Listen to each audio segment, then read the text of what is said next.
설교가 제일 힘듭니다. 한 36번 이상 절기 설교를 한 것 같은데요. 해마다 절기 설교를 하면서 가장 어려운 설교가 어머니 주일이더라고요. 어머니 주일. 성경에 어머니에 관한 말씀이 그렇게 많지 않은 데다가 또 어머니에 대한 이야기들은 그렇게 많은 예화도 여러분 거의 40년 가까이 했다고 하십시다.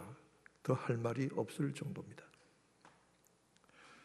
오늘 본문의 종려주일도 그와 같은 절기 설교 중에 하나지만 이 말씀을 읽고 연구하고 묵상하면서 또 새로운 은혜와 진리를 이 본문의 말씀을 통해서 가르쳐 주시는구나 발견할 수 있었습니다. 종려주일은 예수 영광스러운 예루살렘 입성의 날을 기념하는 것이지요. 이것은 왕의 개선 행진과도 같다고 할 수 있습니다. 이 종려주일의 일은 제자들도 예수께서 부활의 영광을 얻으신 후에야 그 뜻을 온전하게 알게 되었습니다. 오늘 본문 16절에는 예수께서 영광을 얻으신 후에야 비로소 이 종려주일 하신 말씀과 그 일들이 무슨 뜻인지, 왜 사람들이 그렇게 했는지 알게 되었다, 깨닫게 되었다고 하는 것입니다. 우리가 역사적으로 엄청난 사건을 겪을 때가 있습니다. 저도 어릴 때도 겪었습니다만 4.19, 5.16 그 후에도 무슨 유신, 쿠데타, 대통령의 죽음, 광주 사태 그리고 쭉 지내왔습니다. 88 올림픽은 제가 없었습니다만 한국에. 미국에서도 마찬가지입니다. 여러분은 9/11 테러를 겪으셨고 여러 가지 쉽지 않은 일들을 겪으셨을 것입니다. 그러나 그런 일들을 겪는 동안에는 그 일의 의미가 무엇인지 잘 이해하기가 어렵습니다. 그 사건의 일의 중심에 있었던 사람들조차도 그 당시에는 그 일들 의미를 잘 파악하기가 어렵습니다. 오랜 후에 보다 크고 넓고 객관적인 관점에서 전체를 깨닫고 나서야 그 의미를 비로소 이해하게 되는 것이지요. 우리가 살아가면서 겪는 일들이 당시에는 왜 그런 일들이 일어났는지 알지 못하지만 또 이런 일들의 의미가 무엇인지는 깨닫기가 쉽지 않지만 오랜 세월이 지난 후에서 비로소 깊은 뜻을 깨닫게 되는 때가 많이 있습니다. 어떤 면에서 우리 인생도 한평생 살면서도 모르는 일들이 있을 수 있습니다. 마지막 순간에 그랬구나, 그런 것이었구나 하고 깨닫게 되는 일도 적지 않게 있고 혹은 그때까지도 깨닫지 못하고 묻고 가는 일들도 있을지 모릅니다.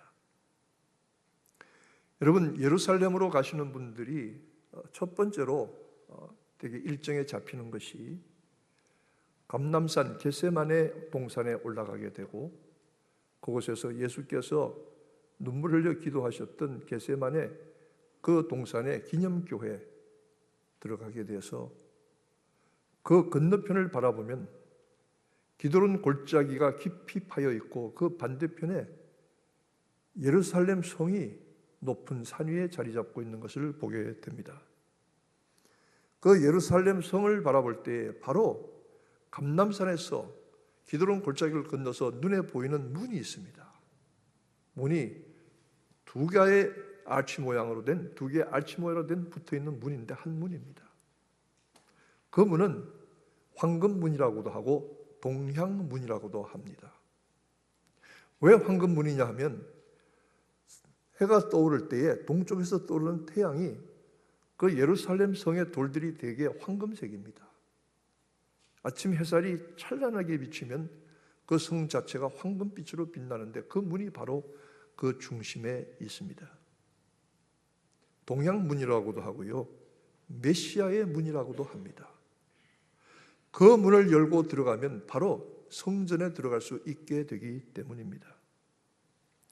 스가랴서 13장 4절 말씀에 보면 그날에 그의 발이 예루살렘 앞 곧 동쪽 감람산에 서실 것이요 주의 날에 여호와 메시아가 임하실 때에 그 메시아는 예루살렘이 바라보이는 바로 그 자리, 주님이 마지막 기도하셨던 겟세마네 동산 그 감람산에 서실 것이요.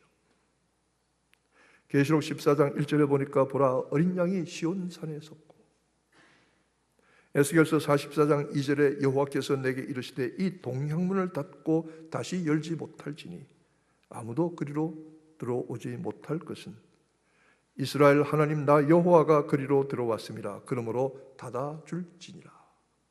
닫아두라. 오직 그 문으로 출입하실 분은 메시아 한 분이시다. 실제로 주님께서는 이 문을 통해서 예루살렘 성전과 성으로 들어가신 것으로 이해가 됩니다. 그러나 이 성문은, 이 황금문, 메시아의 문, 동향문은 오늘날 굳게 막혀 있습니다. 16세기에 무슬림의 술탄이 예루살렘을 정복한 다음에 메시아가 아예 들어가지 못한다고 그 문을 돌로 막아버렸습니다. 지금도 돌로 막혀 있습니다.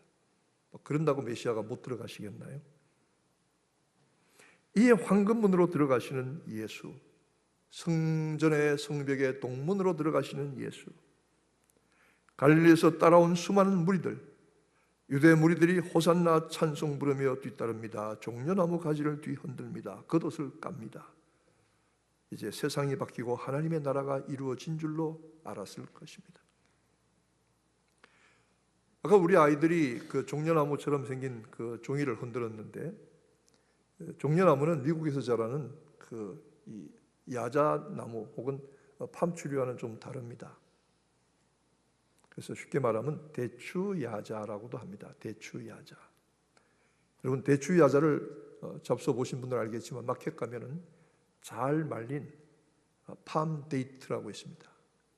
생긴 것은 대추처럼 생겼고 달리기는 야자나무 같은 데서 달렸고, 그리고 맛은 꽃감맛 비슷합니다. 굉장히 답니다. 세계에서 가장 단 과일이 바로 열매가 이 대추야자입니다. 근데 당회원 되신 분들, 당뇨병 가지신 분들을 당회원이라고 그러는데, 이 당회원 되신 분들이 이 열매를 잘못 잡수면 당이 막 엄청 올라갑니다. 거기서 꿀물을 추출해서 음식 재료로 쓸 정도입니다. 그 종려나무 팜데이트, 대추야자가 열리는 이 나무가 가장 유명한 곳이 바로 여리고입니다. 저는 여리고에 가서 그 대추야자 맛을 본 적이 있습니다만은, 이 대추야자의 나무 가지, 종려나무 가지를 꺾어서 흔들고 호산나 찬송합니다. 주의 이름으로 오시는 이여, 지극히 높은 곳에서 하나님께 영광, 다윗의 자손이여. 사람들이 이렇게 열광했습니다. 성전의 제사장들이 놀랐고 권력자인 사두개인들이 놀랐습니다. 온 성이 이 소리에 뒤흔들렸습니다.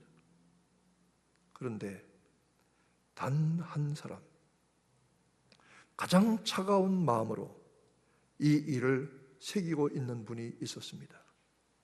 바로 예수 그리스도이셨던 것입니다. 온 세상이 떠들어도, 모든 사람들이 소리쳐도, 아무리 큰 영광과 찬송을 받는다고 할지라도 하나님의 생각과 뜻을 정확하게 알고 계셨던 것입니다. 아무리 큰 소리로 찬양과 환호와 영광을 돌린다고 할지라도 이 사람들의 소리가 아니야. 이들이 부르는 이 영광이 아니야. 하나님의 뜻이어야 한다고, 하나님의 계획이어야 한다고 그는 가장 차가운 마음으로 지켜보고 계셨던 것입니다. 이 말씀이 무슨 말입니까? 모든 일들이 하나님의 뜻 가운데 이루어질 때까지는 그 일들, 일어나는 주변의 일들이 큰 의미가 없다는 것이죠. 주님께서 승리의 영광, 환송, 호산나 소리 가운데 예루살렘으로 올라가셨지만 그것으로 끝난 것이 아니었습니다. 찬송 소리가 높고 하나님의 나라 임재 소망이 아무리 크다고 할지라도 하나님이 정하신 일은 아니었습니다. 하나님이 원하시고 하나님이 정하신 계획은 오히려 한 가지 가장 중요한 일, 십자가의 고난이었던 것입니다. 영광의 승리는 사람들의 환호가 아닌 하나님의 정하신 계획 안에 있었던 것이죠. 예수를 따라왔던 사람들은 아마도 더 이상 잃을 것이 없는 밑바닥 사람들이었을지 모릅니다. 가장 천한 사람들, 암하렛주라고 합니다. 땅의 사람들이라 이 말입니다. 이 사람들이 이제 예수를 따라가기만 하면, 자기들은 아무 힘과 능력이 없지만, 그 강력한 군대와 행정 권력에 맞서 싸울 힘이 없지만, 그러나 하나님의 아들 메시아로 오신 다윗의 자손 예수를 따라가면 그의 능력과 권세로 말미암아 세상이 뒤집어지고 새로운 시대, 희망의 시대가 올 줄로 깨달았던 것입니다. 그런데 과연 그렇습니까? 예수를 따라갔던 사람들은 추후에 예수를 십자가에 못 박으라고 소리 지른 사람들이 되었습니다. 이제는 끝나겠구나, 모든 복잡한 문제들과 얽힌 일들이 끝나겠구나 하면 또다시 찾아옵니다. 마치 우리 인생이 끝나지 않는 파도처럼 밀려오는 일들과 문제들에 계속해서 부딪히게 되는 것이죠. 제가 저희 아들이 어릴 때 캘리포니아로 간 적이 있습니다. 바닷가에, 태평양 바다에 가서 파도가 치는데 아이를 안고 있으면 파도가 몰려 뻥 때립니다. 그러면 확 뒤로 밀려나요. 너무 재미있어요. 파도가 한 번 오고 맙니까? 계속 옵니다. 계속 옵니다. 쉬는 법이 없습니다. 우리의 삶의 어렵고 복잡한 문제들, 감당하기 어려운 일들 하나님께서 어떻게, 언제 끝내시렵니까? 도대체 이 모든 일들 가운데 하나님이 원하시는 것은 무엇입니까? 아무리 물어도 답이 없습니다. 왜 하나님은 이렇게 깊이 침묵하시는 걸까요? 우리가 절망할 때에 나의 고통과 눈물과 탄식을 아십니까? 하나님은 살아 계신 것입니까? 하나님은 어디 계신 것입니까? 여러분도 그런 질문을 던졌을 것입니다. 가장 믿음이 좋은 이스라엘의 왕이었던 다윗도 그가 지은 시편의 초기 찬송시에 보면 많은 편에 걸쳐서 자신의 고통과 눈물과 탄식을 하나님께 쏟으면서, 하나님 과연 내 말에 귀를 기울이고 계신 것입니까? 하나님 내 음성을 듣고는 계신 것입니까? 내 처지와 혈들을 알고는 계신 것입니까? 하나님 도대체 계시기나 한 것입니까? 수없이 그가 탄식하며 눈물을 쏟았던 흔적들이 남아 있는 것입니다. 그러나 다윗에게도 마찬가지로 우리에게도 한 가지, 그러한 상황에서 세상 사람들이 가지지 못한 것이 하나 있습니다. 그것이 무엇입니까? 모든 일들과 상황에도 불구하고 하나님은 살아계신다는 것입니다. 우리는 그의 신실하심을 의지한다는 것입니다. 그가 우리를 도우신다는 것이죠. 결국은 그렇게 하실 것입니다. 요한복음은 여러 번에 걸쳐서 예수께서 부활의 영광을 입으신 후에야 제자들이 비로소 그 말씀과 일들을 뜻을 깨달았다고 했습니다. 제자들의 무지함을 말해주고 있습니다. 성전을 허물면 사흘에 다시 짓겠다고 하신 말씀의 뜻도 제자들이 알아듣지 못했습니다. 그러나 그가 부활의 영광을 입으신 후에 성전된 자기 육체를 가리켜 사흘에 부활하신 것을 비로소 깨달았던 것입니다. 깨닫지 못하거나 전혀 알아듣지 못하거나 엉뚱한 말을 하거나 아니면 자기들의 입장과 이해관계에 따라서 해석하고 받아들였던 것입니다. 저는 여기서 위로를 받습니다. 예수님이 그렇게 잘 가르치시고 하나님의 권세로 말씀하시고 그렇게 비유를 들어서 잘 얘기하시는데도 알아듣지 못했어요. 그러면 목사님 말을 못 알아듣는 것은 당연한 일입니다. 그건 저는 위로가 되었습니다. 시간이 가고 상황이 정리된 후에야 성령의 도우심으로 예수의 일들을 비로소 깊이 깨닫게 되었던 것이죠. 이것은 가장 오래 살아남았던 요한의 몫이기도 합니다. 요한은 형제가 예수님을 따라갔습니다. 세베대의 아들, 그 어머니가 한 아들은 주의 좌편에 한 아들은 주의 우편에 앉게 해달라고 성공과 출세를 청탁하는 말을 했는데 주님은 내가 마시는 잔을 너희도 마실 수 있느냐? 예, 마실 수 있습니다. 알지도 못하고 대답했습니다. 그런데 세베대의 큰아들은 야고보는 가장 먼저 예수님의 12제자 중에 순교하는 순교의 영광을 받았습니다.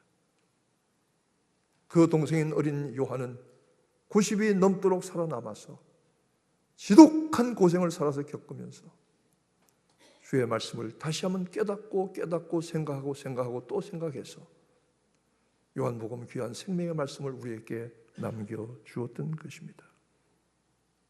그 당시에 평균 수명이 40세입니다. 근데 요한은 90년을 살았습니다.